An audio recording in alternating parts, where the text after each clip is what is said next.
takže pri mikrofóne máme jedného z účastníkov volejbalového turnaja rodín. Ja vás srdečne vítam.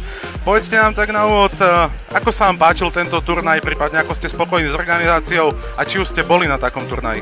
Viete, že ja na tomto turnaji som prvýkrát. Ja si myslím, že organizácia je tu perfektná, zúčastnilo sa 13 či 14 rodín, takže veľmi som s tým spokojný, ako to prebieha. A ja si myslím, že keď sa dožijeme, tak prídeme aj na ďalší rok. A čo hovoríte na úroveň takéhoto volejbalového turnaja? Predsa len nie každý si môže zahrať mestskú volejbalovú ligu. Či je toto dobré podujatie, alebo nie, tak nie len pre priaznivcov volejbalu, ale celkovo pre rodiny?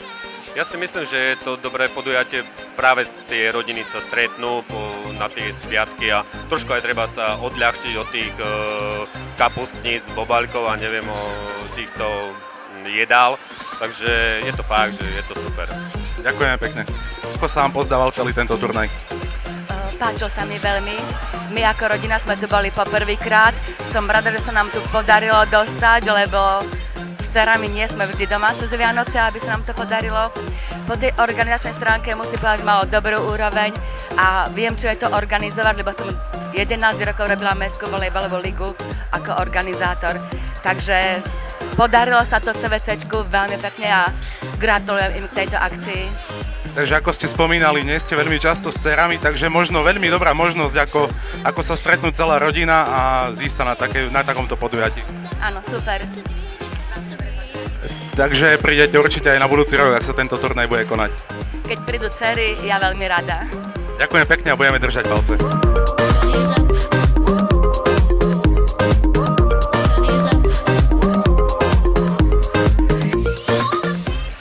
Pri mikrofóne máme jedného z hlavných organizátorov. Dobrý deň prajeme.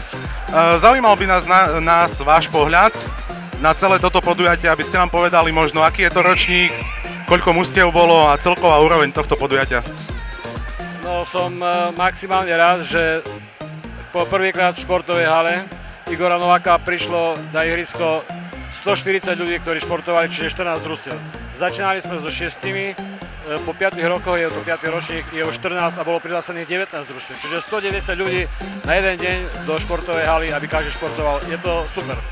Takže vládne vysoká spokojnosť. Možno do budúcich ročníkov plánujete nejaké zmeny, aby ste možno zatraktívnili tento turnaj, alebo si myslíte, že už má nejakú tradíciu a na tej chcete stavať? Myslím si, že už tradíciu má, pretože z roka na rok máme čím ďalej tým viac účastníkov.